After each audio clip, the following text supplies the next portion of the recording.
সন্ন্যাসীর কাছে তার জটা, সেই জটা অত্যন্ত পবিত্র একটা জিনিস। তার শিখা, তার জটা কেটে দেওয়ার অভিযোগ করছেন হিরণ্ময় মহারাজের যারা শিষ্যরা রয়েছেন তারা। এটা তো ভয়ঙ্কর।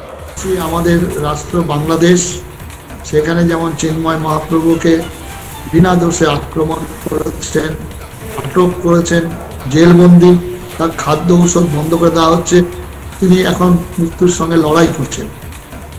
আজকেও পশ্চিমবঙ্গে আমাদের হিরণ্ময় মহারাজ যেভাবে আমাদের হিন্দু সমাজকে একত্রিত করার জন্য, হিন্দু সমাজের কথা বলার জন্য, হিন্দু ধর্মের মহত্ব বৈশিষ্ট্য বলার জন্য তার এই অপরাধ, সেই অপরাধে দুষ্কৃতে তারা আক্রমণ করেছে।